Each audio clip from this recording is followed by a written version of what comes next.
Bon, Tebboune et Macron, ils se sont eus au téléphone, les gars. Je vais vous lire la conversation et le communiqué qu'en est sorti derrière.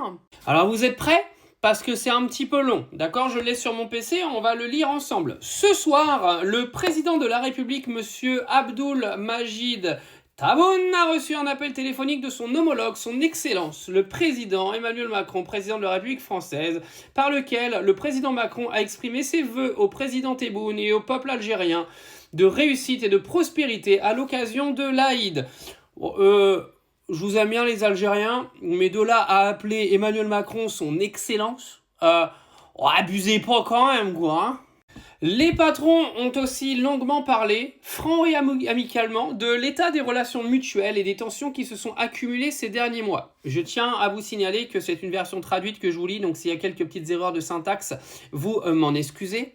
Dans ce contexte, les présidents des deux pays ont renouvelé leur volonté de reprendre le dialogue fructueux dont a fait preuve la proclamation d'Algérie publiée en août 2022 qui a conduit au record d'importantes poudres. Je pense qu'il y a un problème de traduction. Bref, dans le domaine de la mémoire, notamment par la création d'un comité mixte d'historiens français et algériens et rétablissement des martyrs de la résistance et reconnaissant la responsabilité de l'assassinat des martyrs Ali Boumendjel et Arabi Men Mahdi.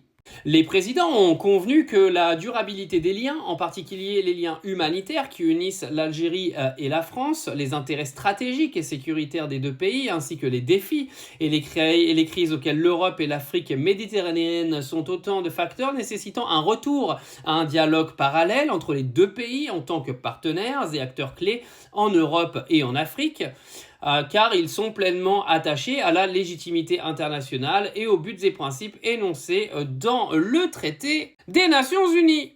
Il a également accepté de travailler en étroite collaboration et dans un esprit d'amitié afin d'ajouter et permettre d'atteindre le succès et les résultats attendus de cette amitié. Je vous corrige les phrases parce qu'il y a des erreurs de ouf. Merci ChatGPT, c'est pas très gentil la traduction. Sur cette base, les présidents ont accepté de reprendre immédiatement la coopération en matière de sécurité entre les deux pays. Retaillot, démission, car là tu l'as dans le fion.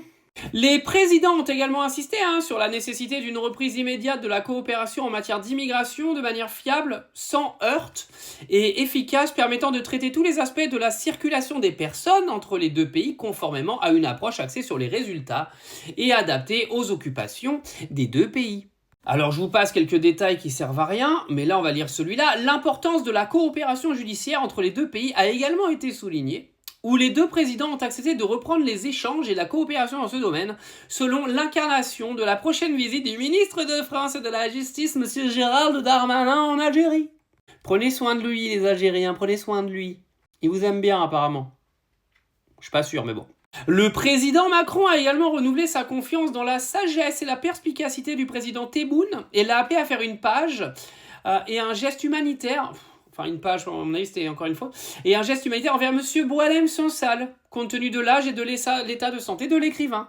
Enfin bref, il y a le ministre des Affaires étrangères français, Barrot, qui va se pointer en Algérie le 6 avril. Vous l'aurez bien compris, Retailleau, il l'a dans le cul. Tous les ministres qui se sont attaqués à l'Algérie, ils l'ont dans le cul, parce que Macron, il est pote avec Tebboune, parce que Tebboune le tient par les burnes.